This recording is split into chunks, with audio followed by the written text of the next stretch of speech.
Hola, hola amigos, buenas noches a todos ustedes. Hora de Ecuador, estamos iniciando este programa semanal que todos los días lunes les invitamos a conversar de los diferentes temas de la coyuntura en el caso ecuatoriano y por supuesto lojano. Bienvenidos a todos ustedes como una semana más para conversar en estos 60 minutos del tema político, hacer un análisis en esta ocasión, como hacer un paréntesis también de lo que habíamos venido conversando con quienes hacen cabeza de lista de las diferentes organizaciones políticas que están participando para las próximas elecciones en el Ecuador. Y bueno, entonces, bienvenidos para esta conversación en este día lunes, saludando también a quienes nos retransmiten, por decirlo de alguna manera, en la provincia de Zamora Chinchipe a través del diario digital El Amazónico. A todos ustedes, gracias también por sumarse a esta iniciativa. Así entonces, a todos quienes nos siguen todas las semanas, ponen sus comentarios, sus preguntas, sus cuestionamientos también. Gracias a ustedes porque así cumplimos el objetivo semanal de generar una conversación múltiple gracias al buen uso de las redes sociales también. Así que bienvenidos a todos ustedes. En esta ocasión, pues vamos a conversar con el doctor eh, eh, Gustavo Ortiz. Él es un analista político y económico también de nuestra ciudad y provincia. Hace artículos y opinión en varios medios de comunicación y por supuesto le hemos invitado para este espacio también y para conversar de la coyuntura política, pero también de los candidatos. Y de esta manera queremos empezar, cosa quizá para unos curiosa o para otros estudiosos, pues casi ha venido siendo una situación eh, regular esto de cada vez incrementarse el número de candidatos, especialmente a presidentes de la República. Según los recortes de prensa, ya estarían alrededor de 11 binomios presidenciales ya confirmados, inscritos, aunque el binomio denominado del correísmo todavía tiene que jugarse una carta en el CNE a propósito de algunas impugnaciones que están superándose. Bueno, serían 11 o serían los 17 o los 15, pero no menos de 15, ¿ah? En un país relativamente pequeño, en un sistema democrático eminentemente frágil, en un proceso de desinstitucionalización del Estado como tal. En ese contexto parecería de locos, y le pregunto, doctor, que todos los partidos políticos apunten o inscriban sus candidaturas a la presidencia de la República. ¿Quién gana con todo esto, doctor? Empecemos por ahí. Bienvenido una vez más a este espacio de entrevistas y opinión. Buenas noches. Buenas noches, Wilman, un agradecimiento a usted. Su programa Sin Tapujos. A primer reporte, un saludo a la ciudadanía que nos está escuchando. Bueno, esta es una coyuntura especial en la que se realiza los momentos previos, digamos, a las elecciones electorales. No solo por el hecho de que hay una gran dispersión, digamos, de las fuerzas políticas, con lo que usted dice, cerca de 15 binomios presidenciales, sino que también es una coyuntura económica o una situación económica que no se ha repetido en los muchos años. Una crisis, digamos así, por lo menos una recesión económica, producto de un modelo iniciado con el correísmo, continuado por Moreno, al menos en sus primeros años, y agravado tremendamente por el tema de la pandemia. Si revisamos solamente el tema de los indicadores más importantes que miden el crecimiento de la economía, Se calcula que en el 2021 la tasa de crecimiento del Producto Interno Bruto será de aproximadamente 11%, es decir, históricamente menos 11%, pocas veces se ha visto, al menos en lo inmediato o desde la dolarización, no hemos tenido esa cifra tan alarmante. Y segundo, el tema del déficit fiscal, que seguramente llegará aproximadamente a un valor de 10.000 millones de dólares, lo que equivale a más o menos un 30% del presupuesto general del Estado. Es decir, las cifras no podrían ser peores a pesar de alguna manera, de ciertos visos de reanimación de la actividad productiva, pero nos falta mucho por hacer. En ese marco, sí, adicionalmente tenemos el tema, obviamente, de una profunda, ¿qué le puedo decir?, división de los ecuatorianos, ¿sí? A raíz precisamente de este gobierno de Rafael Correa con efectos tan negativos que polarizó la población y que de esas heridas la sociedad no se ha podido recuperar, es decir, sigue latente, ¿sí? Esta tremenda división que existió en la sociedad, que existió en las familias, y lamentablemente creo que con esta dispersión electoral se demuestra evidentemente eso, una profunda, primero dispersión y segundo, falta de madurez en las organizaciones políticas para entender la contradicción fundamental que atraviesa la sociedad. O sea, muchos Pero doctor, o todavía sea, creen. pero tampoco es que haya ingenuidad primero en quienes están al frente de los partidos políticos. Yo tomaba nota de algunos binomios que jamás, me atrevo a decir, ni en un partido de fútbol usted los haya escuchado y sin embargo asoman como candidatos a presidentes de la República. Por ejemplo, este señor Gerson Almeida y Malta Villafuerte, por ejemplo, de Ecuatoriano Unido.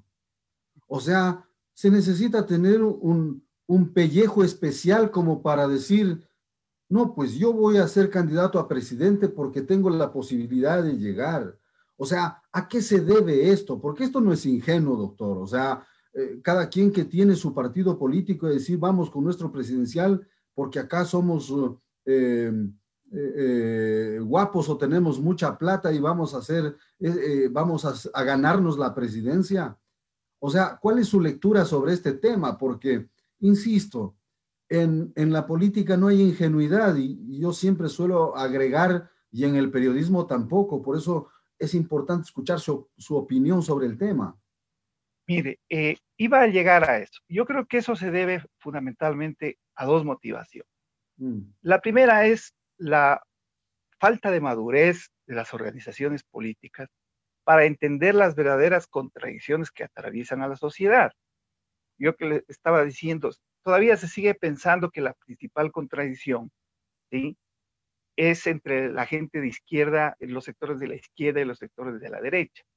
Otro grupo piensa todavía que la principal contradicción que atraviesa la sociedad ecuatoriana es el socialismo, ¿sí?, y el neoliberalismo, es decir, quién está por un lado, quién está por el otro. Y la verdadera contradicción de la coyuntura, la más importante, sin que obviamente quiera decir que no hay otras contradicciones en la sociedad, es entre recuperar y fortalecer nuestra democracia o regresar a un sistema autoritario, concentrador del poder y corrupto. Agregándole a ello una legislación que a lo largo del tiempo ha minado la credibilidad, la fortaleza de los partidos políticos y ha permitido precisamente la dispersión en el sentido de que sea muy fácil relativamente constituir un partido de tal manera que cada caudillo, cada dueño del partido se cree con posibilidad de ser un candidato presidencial, si lo vemos a nivel nacional, o local, si lo vemos a nivel de las diferentes provincias. Es decir, lamentablemente, nuestra sociedad ecuatoriana no entiende, y yo creo que también sus actores políticos, que se ha demostrado en el mundo, ¿sí?, que el único sistema político viable es la democracia. Y no entienden que para fortalecer la democracia hay que efectivamente llegar a acuerdos mínimos y hay que ceder posiciones, precisamente, e intereses personales. Como usted decía, hay personas que ahí no tienen ninguna opción, absolutamente ninguna opción. Tanto estos nombres son Claro, nuevos como otros nombres que ya los conocemos. yo ya quería aportar una situación allí. Usted plantea de que todos estos partidos políticos que han postulado, estos ilustres desconocidos, han hecho una valoración, un diagnóstico, con la finalidad de aplicar una tesis ideológica, de sustentarla y todo lo demás. ¿Usted cree que ese proceso hizo, por ejemplo, Isidro Romero en Avanza, cuya principal contradicción es atreverse a hablar de corrupción en una organización política que fue creada con recursos ajenos?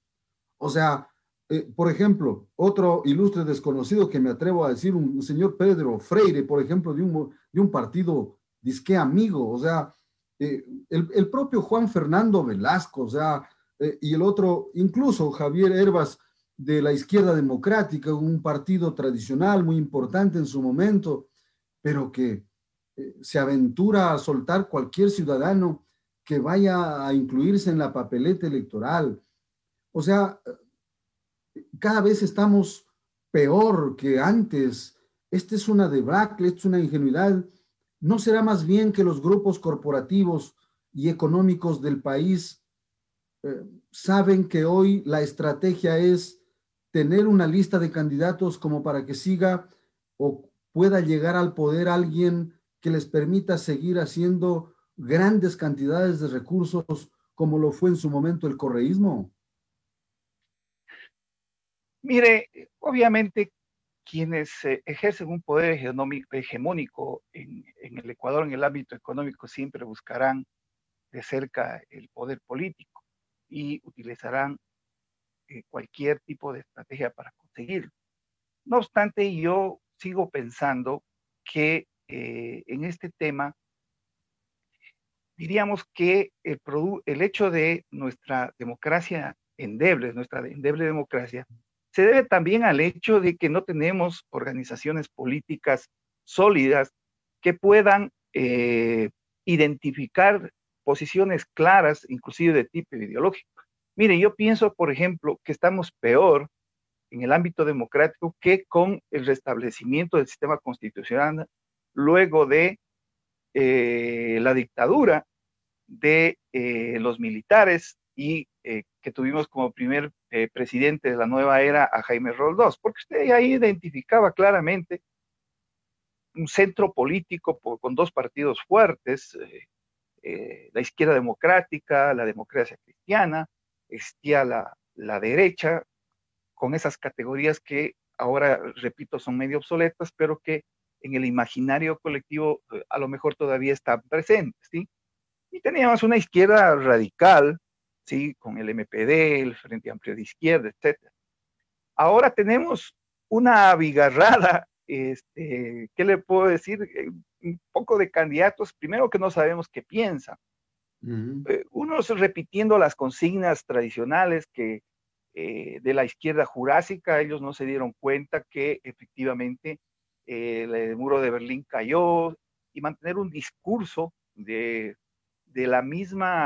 con el mismo efecto, es no entender que el mundo cambia, que la ideología cambia, que la sociedad cambia.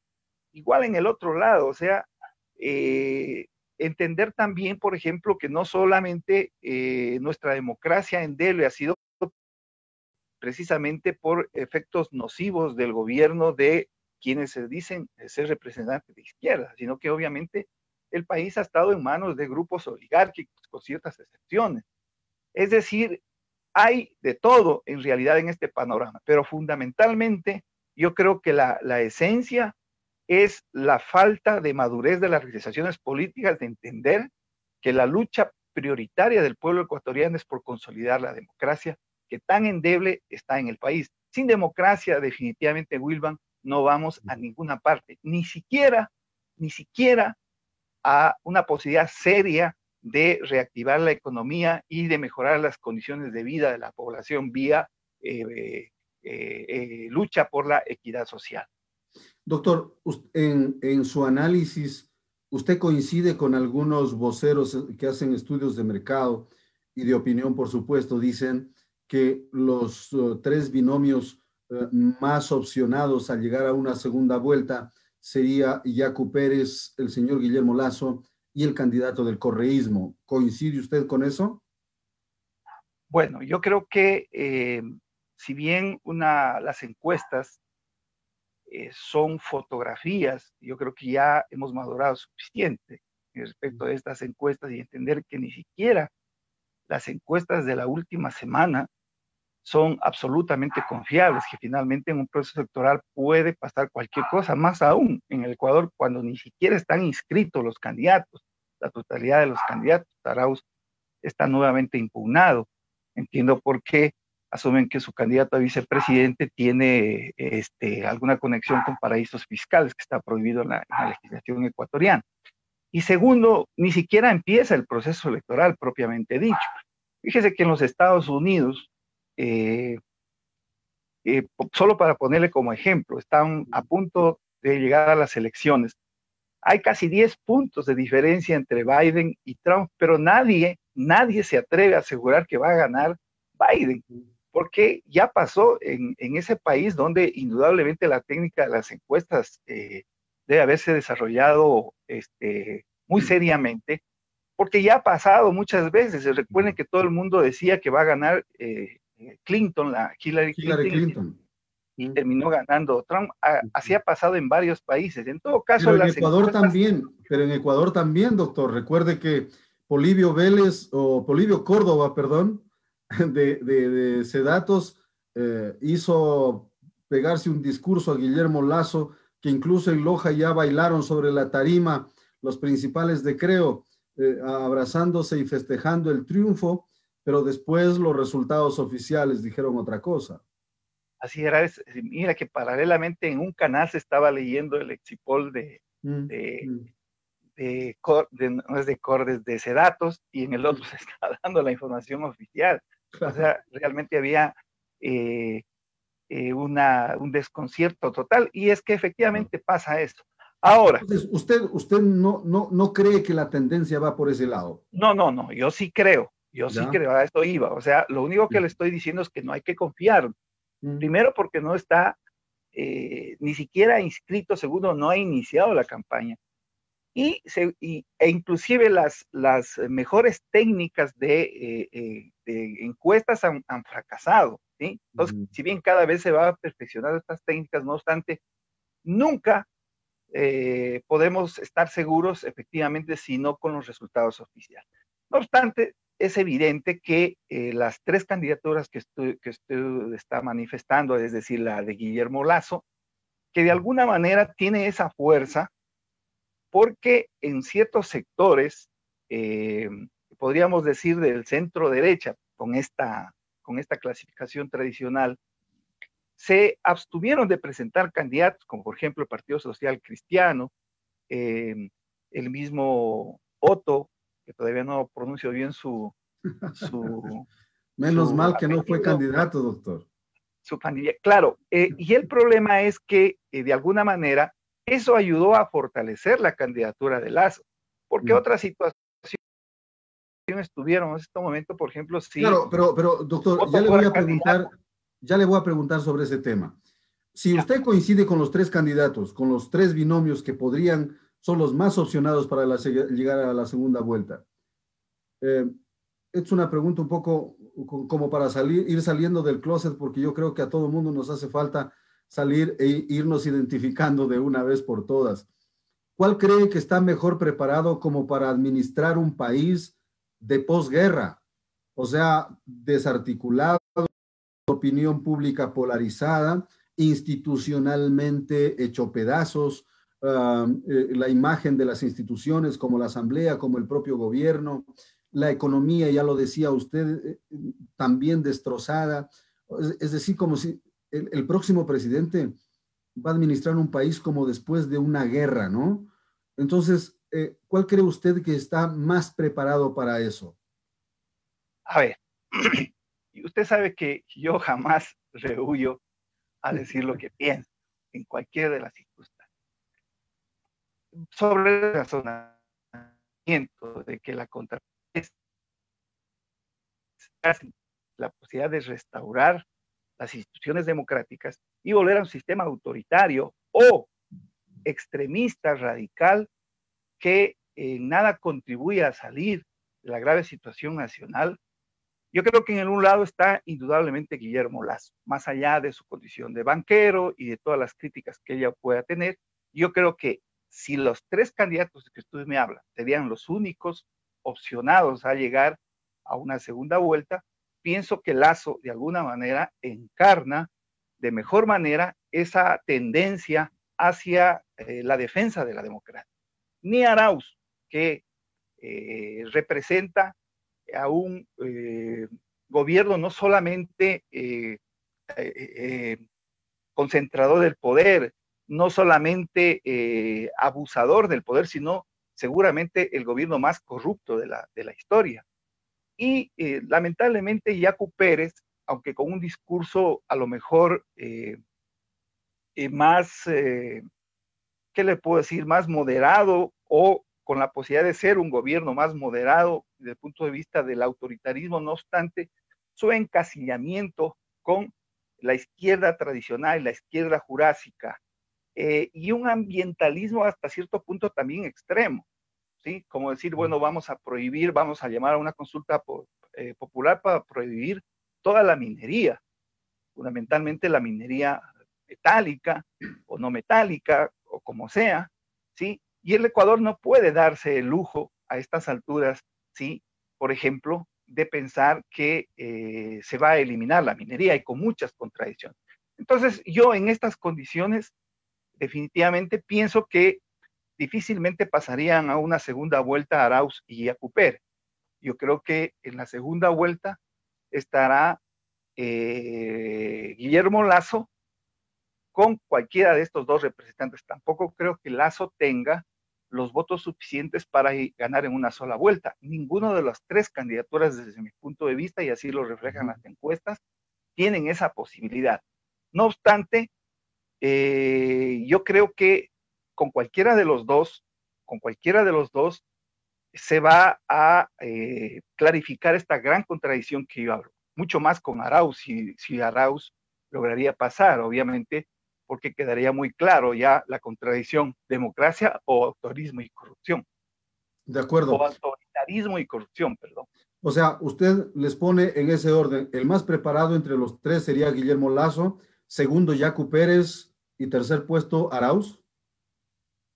Si tendríamos que poner en ese orden a los tres opcionados, sí, efectivamente, porque de alguna manera, yo pienso que el haber demostrado a lo largo de la vida política de las personas el respeto a las instituciones democráticas es una garantía, definitivamente, de que puede ser un buen estadista. Nada está dicho, efectivamente, pero de alguna manera la vocación democrática de las personas, para mí, personalmente, es un elemento fundamental, porque usted puede rodearse de un buen equipo que, en definitiva, le permita, de alguna manera, impulsar su plan de trabajo, entendiendo que sin un buen manejo económico no puede impulsarse ningún trabajo político. Pero ¿quién ha cuestionado el sistema democrático? Porque cree efectivamente que este sistema democrático es producto de una revolución liberal como la Revolución Francesa, que es el sistema político del capitalismo, donde están los opresores y los oprimidos, los burgueses y los proletarios, y que hay que destruir a esta democracia para buscar efectivamente la democracia del pueblo. No van a estar, ¿sí?, preparados para fortalecer precisamente el sistema democrático. Eso es evidentemente, y creo que entre Arauz y Yacu Pérez hay el hecho de que Arauz es producto ya, ¿sí?, de un gobierno, repito, desde mi punto de vista, el peor gobierno de la historia, no solamente en cuanto al tema de la corrupción, sino también del manejo económico, porque ningún gobierno ha tenido los recursos que tuvo. Yacu Pérez de alguna manera no ha gobernado este país, de alguna manera no ha sido parte del equipo de gobierno de este país y podría tener un discurso remozado que a lo mejor atraiga por el tema de la defensa del ambiente, por el tema de no vincularse mucho con estos sectores correístas y a lo mejor en realidad se convierte en una opción real frente a Lazo, ¿no? Yo creo que nada está dicho por ese sector. Un reporte de prensa de Diario El Universo dice que entre las prioridades para los candidatos en sus planes de gobierno está el asunto de la corrupción, la generación de trabajo y, por supuesto, los problemas del COVID. Si esto fuera así, doctor, ¿cómo es que un binomio que está armado, construido, con toda esa gavilla que administró este país por 10 años y que se llevó todos los recursos que pudo en su momento, cómo es que ese binomio tiene las posibilidades incluso de ir a una segunda vuelta en este país? ¿Cómo entender eso? Porque el pueblo es pragmático, estimado William. El pueblo compara la situación, cómo vivía antes de Correa, mejor dicho, antes del gobierno de Moreno, y cómo vive ahora. Y mucha gente cae en ese engaño, es decir, ese discurso engañoso del correísmo, es decir, antes vivíamos mejor con Correa, sin explicar por qué ahora vivimos tan mal. Porque no solamente es el tema de la pandemia, que es un problema a nivel nacional. Antes del tema de la pandemia, ya las cifras económicas del Ecuador eran cifras tremendamente negativas. Y precisamente eso es el resultado de la irresponsabilidad con que se manejaron los recursos públicos, porque efectivamente hubo una lluvia de dólares por efecto de la elevación del precio del barril de petróleo y cualquier persona racional, no se diga un economista con honores, debió entender que la Biblia lo dice, que en época de vacas gordas hay que ahorrar para la época de vacas flacas, y es mucho más. Los economistas sabemos, William, que la economía es cíclica, es decir, que tiene momentos de auge, pero hay momentos también de crisis, ¿sí? Luego de reanimación, etcétera. Entonces, irresponsablemente, en vez de reducir el gasto conforme reducían estos ingresos que no habían sido planificados, se siguió gastando y se siguió financiando ese gasto, lamentablemente, con endeudamiento externo. Moreno rompió a tiempo en lo político con Correa, pero no lo hizo en lo económico. Recuerde usted que por lo menos los 2 primeros años siguió manejándose con el mismo equipo que había asesorado a Correa, y haciendo prácticamente lo mismo, es decir, manteniendo los mismos niveles de gasto y financiados efectivamente con endeudamiento externo, endeudamiento público. Entonces, esa es la gran realidad. Entonces, lo que hay que hacer es decirle a la gente, sí, efectivamente, que estamos peor que antes, perdón, pero precisamente por manejo irresponsable del gobierno de Correa y de la primera parte del gobierno de Moreno. Ya en lo local, ¿usted ve candidatos que más o menos tienen claro el panorama, están acompañados de por lo menos de buenas intenciones como para llegar a la asamblea y hacer un buen trabajo? A ver, en las candidaturas a asambleístas aquí en Loja hay de todo como en botica que suelen. ¿Ya? Mire, indudablemente va a tener mucha influencia siempre en las candidaturas asambleístas y obviamente en estas elecciones que se hacen con las autoridades nacionales, digamos. Hay mucha influencia del partido, o mejor dicho, de los movimientos o de las organizaciones políticas que están liderados por los candidatos a la presidencia. Entonces, ¿Ya? digamos que los candidatos que están alineados con Guillermo Lasso, los candidatos que están alineados con Arauz y los candidatos alineados con Yacu Pérez, de alguna manera también van a ocupar van a tener cierta ventaja, digamos, relativa respecto de los otros. No obstante, obviamente hay también personajes que ya han sido autoridades de elección popular, como José Bolívar Castillo, exalcalde y ex legislador de Loja, el caso de Jorge Reyes, es alcalde, el caso de Jorge Jaramillo, es viceprefecto, ¿sí? Personas que de alguna manera ya tienen una imagen, y obviamente también gente nueva, ¿sí? De alguna manera tenemos la ventaja de que hay nuevas caras, hay nuevas tendencias, hay nuevas, ¿qué le puedo decir?, prospectos, y el pueblo lojano tiene que ir preparándose definitivamente para una renovación completa de quienes nos van a representar. Es decir, ya creo que el pueblo está cansado de los mismos de siempre. A lo mejor esta es la última elección en donde participan los mismos de siempre, y yo creo que ya llegará unas nuevas elecciones en donde son las nuevas generaciones que definitivamente tendrán que asumir la responsabilidad de ocupar los principales espacios de la política, tanto a nivel local como nacional, obviamente. ¿Es posible que a su lectura, no sé, atrevernos a decir los candidatos de los partidos que tienen mayores posibilidades de llegar, de ganar? Mire, también es muy prematuro. ¿Quiénes parten con ventaja? Parten con ventaja precisamente las tres tendencias alineadas con Lasso, con Arauz y con Pérez, posiblemente, aunque no vemos aquí en Loja realmente un sector que tenga relativamente importancia en el sector de Yacupe. Pero también tenemos que entender, por ejemplo, que en el tema de Creo, y mejor dicho, de la coalición de Lazo, aquí están divididos, ¿no? Está por un lado el candidato del Partido Social Cristiano y está por ahí el candidato de Creo. Entonces, eso va a influir indudablemente en las posibilidades que van a tener los dos. Lo ideal hubiera sido que haga una alianza que les permita ir más aún ahora, y eso es importante aclarar a la ciudadanía, que ya no se va a votar de entre listas, sino se va a votar por una sola lista. Claro, entonces, eso sin duda les va a disminuir las posibilidades.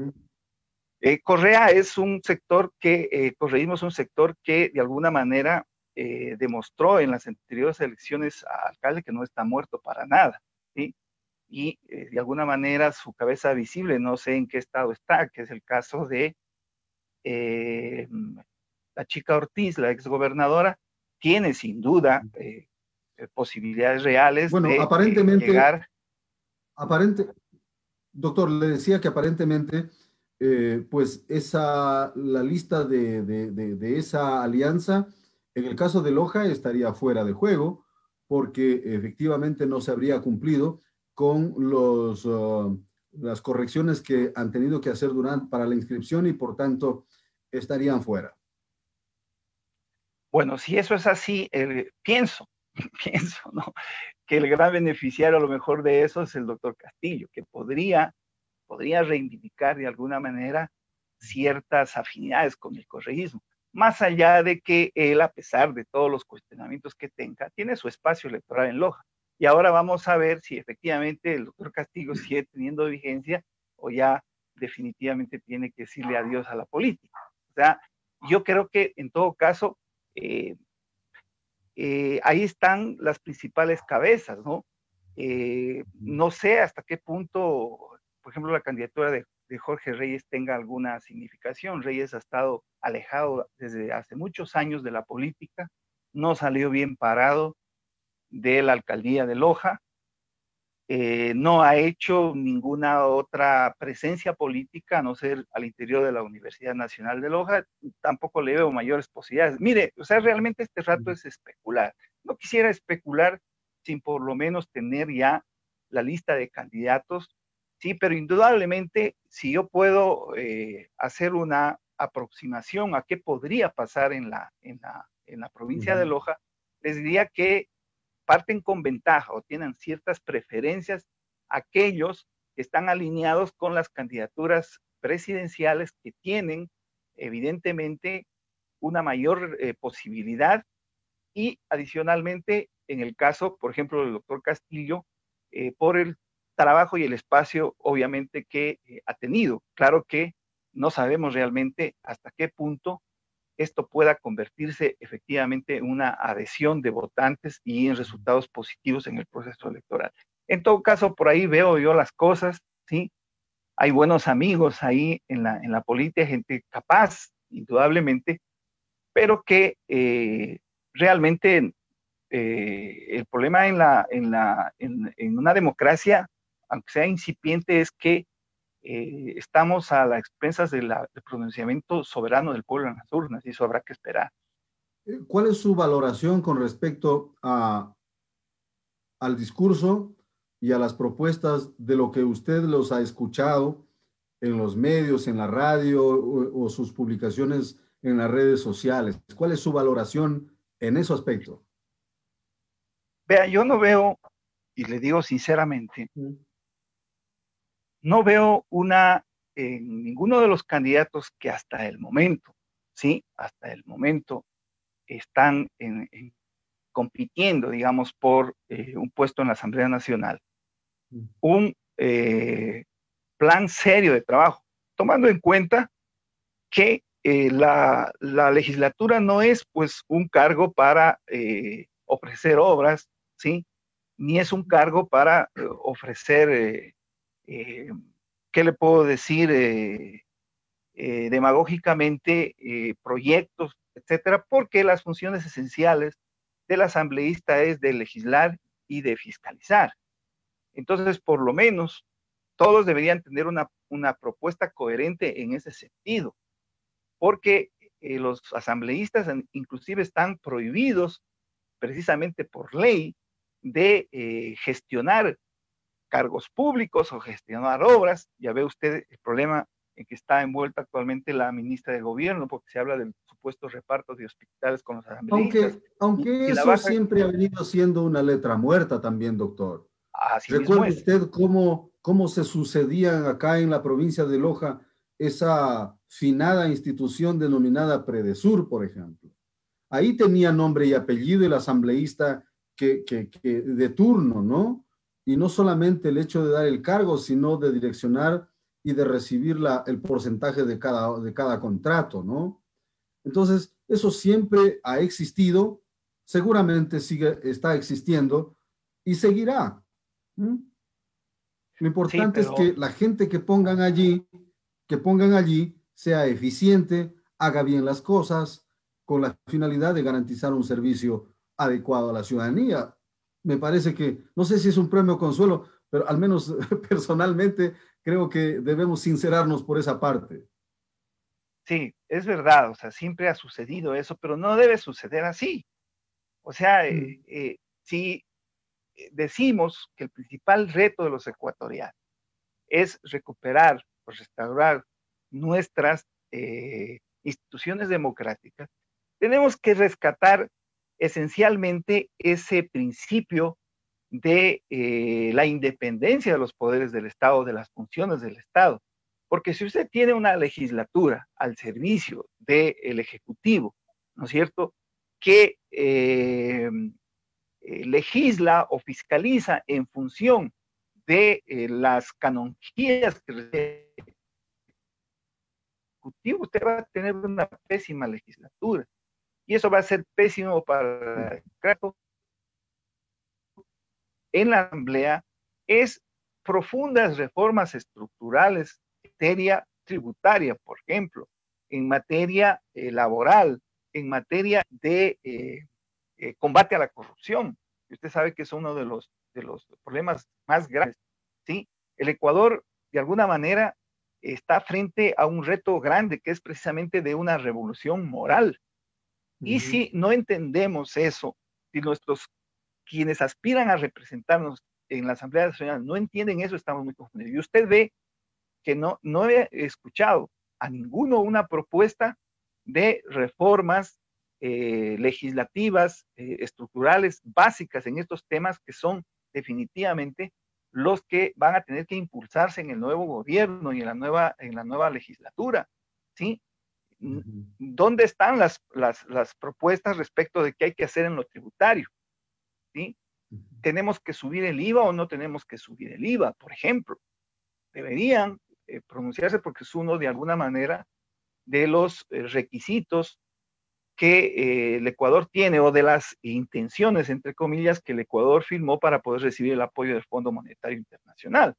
Pero, por ejemplo, alguien puede salir con una alternativa, es decir, bueno, en el marco de una reforma tributaria podemos mantener el IVA y compensar con otras fuentes, por darle un ejemplo, ¿sí? O decir, bueno, subimos el IVA paulatinamente, pero en la medida en que se queden solo tres impuestos, ¿sí? El impuesto a la renta, el impuesto al valor agregado, el impuesto a los consumos especiales. Pero aquí lo que más hay impuestos que lo que hacen es perjudicar a la población por un lado y perjudicar, hacer menos competitivo a nuestro aparato productivo. No tenemos de ninguno de los candidatos a asambleístas de Loja una propuesta en ese sentido. No tenemos, no la hemos escuchado y queremos escucharla. Por ejemplo, ¿qué vamos a hacer respecto de un código del trabajo que data de 1938 y que tiene que el Ministerio actualmente el Ministerio del Trabajo, a través de decretos, ¿sí?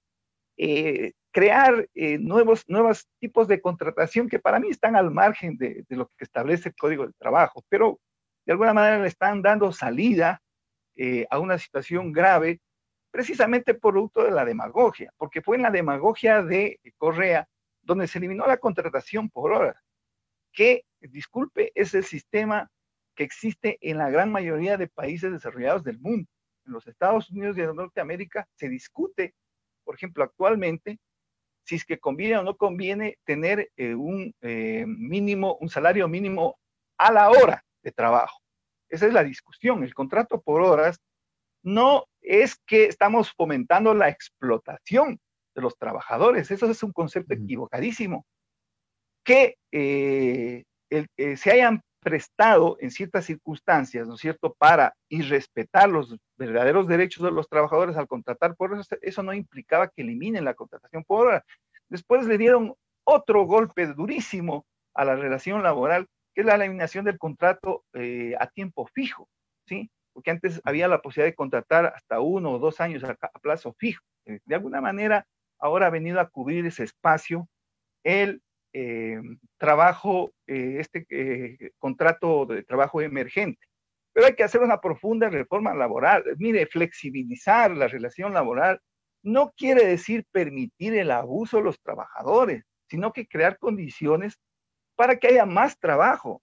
Porque a veces desconocemos que estas leyes laborales están diseñadas para proteger a quienes tienen un trabajo formal, digamos, ¿no es cierto? Un trabajo en relación Claro, de por dependencia. supuesto. Pero la gran mayoría de la población no tiene una relación laboral, por lo tanto, no se beneficia de esas relaciones, de esas legislaciones laborales, más bien se perjudica, porque son cada vez menos posibilidades que los trabajadores informales tienen para acceder al trabajo formal. Y eso es lo que hay que hacer en este país, ya dejarnos de demagogia, De ¿sí? Que acuerdo. estamos luchando en Doctor, contra de los trabajadores, etcétera. Es necesario hacer las reformas necesarias para poder arrancar, reanimar la actividad productiva y entender que esa es la única vía. doctor, a propósito de lo que nosotros incluso hemos entrevistado también a varios de los candidatos, han surgido comentarios y también algunos cuestionamientos al hecho de que no existe, o más bien, hay una decadencia en cuanto y una pobreza, dicen, del discurso y también de propuestas en cuanto a los candidatos. ¿Usted cree que es justo esa valoración? Le estoy diciendo que yo creo que sí, porque lamentablemente no tenemos claras las propuestas que deben ser estas que yo le estoy diciendo, porque la función de ellos no va a ser ir a gestionar cargos, por más que en realidad lo que usted dice sea cierto que sí se hace por debajo. Pero la misión de ellos es, repito, legislar y fiscalizar. Ellos tienen una misión fundamental que es lograr, por un lado, del lado de la fiscalización, ¿sí?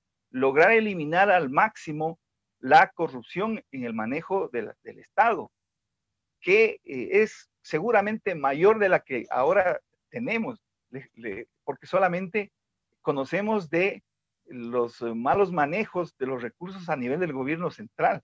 Pero si alguien escarbara lo que ha pasado en los gobiernos provinciales o en los gobiernos municipales, ¿sí? Con seguridad va a salir muchas más casos de corrupción, de mal manejo. Entonces hay que hacer un trabajo integral a nivel de buscar los procedimientos adecuados para erradicar la corrupción, para por lo menos atenuar la corrupción. Y el otro lado es la parte que yo ya lo he citado, que ya lo repetí, la necesidad de una reforma integral. Yo no creo que a estas alturas sea necesaria una asamblea constituyente, pero tenemos que hacer inclusive ciertas reformas constitucionales. Por ejemplo, si queremos retomar el tema del trabajo por horas, no lo podemos hacer, porque hay una disposición constitucional. O sea, se dieron el lujo de poner en la Constitución la prohibición del trabajo por horas. Entonces tendrán que darle otro nombre, otras formas. Pero, y eso es lo que hay que hacer. Entonces los candidatos, nuestros candidatos asambleístas, tienen que tocar estos temas. Y ustedes, los periodistas, ¿sí? Tienen que pedirles respuestas en esos ámbitos. ¿Qué se piensa hacer en materia legal? ¿Y qué se piensa hacer en materia de fiscalización? De acuerdo, pero no es contra natura que en la capital cultural del país hayan ese tipo de candidatos a la asamblea.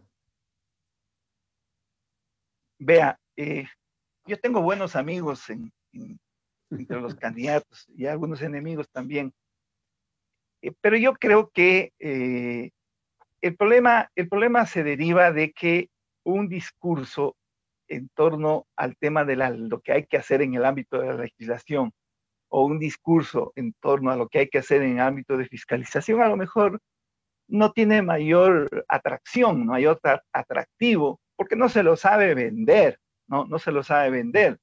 La gente, el electorado sigue pensando que son